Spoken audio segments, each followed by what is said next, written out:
Florence, Jane, and Dakota were delighted by the doctor's presence. They could tell that he came from an impressive background just from how James described him. Jane and Dakota believed they deserved the best, such as seeing a skilled doctor like Fenton Reyes. James. Dr. Reyes is a legend in Stonia. How did you get him to show up? Florence asked curiously. James smiled. Well, it wasn't me. It was Mr. Langford who arranged for Dr. Reyes to see Aunt Jane. Mr. Langford?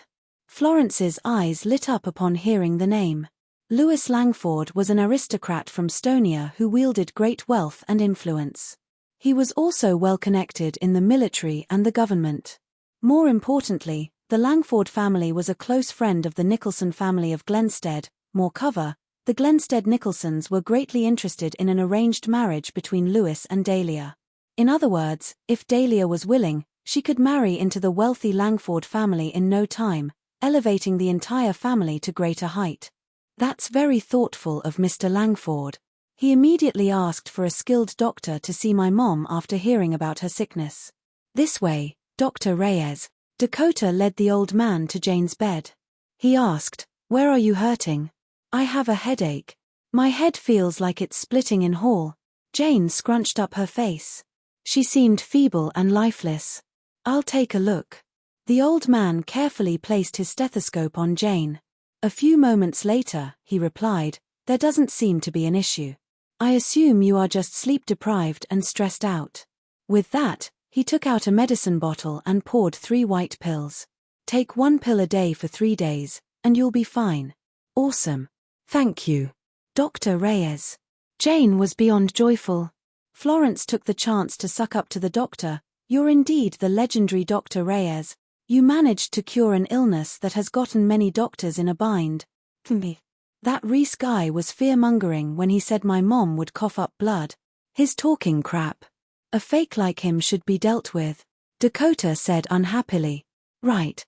When I'm recovered, I will get him." Jane swallowed a pill. However, her headache only worsened after that, to the point where she was in greater pain and drenched in cold sweat. As she was about to question the doctor, she coughed violently, her face red from the exertion. "Mom, what happened? Are you okay?" Dakota asked her with concern. Soon, Jane opened her mouth and coughed up a mouthful of blood that splattered across her face. What was that? Everyone in the room was shocked by Jane's declining condition. They exchanged confused glances with each other. A frantic Dakota hurriedly called for the doctor. "Dr. Reyes, what's wrong? Why did she cough up blood? That's odd. I'll take another look." The old man furrowed his brow and went ahead with the checkup. Not long after, his expression became grim as he sighed. "I am sorry. Your mother has a terminal illness. She's in the late stage. I'm afraid she doesn't have much time left." "Huh? A terminal illness?" The people in the room were stunned. Didn't Dr. Reyes just say that Jane would be fine? Why did he suddenly change his diagnosis? "I am not knowledgeable enough to help you with this. I shall take my leave now." The old man hung his head in shame. Then, he shook his head and stood up to leave. The others stared at him agape and panicked soon after.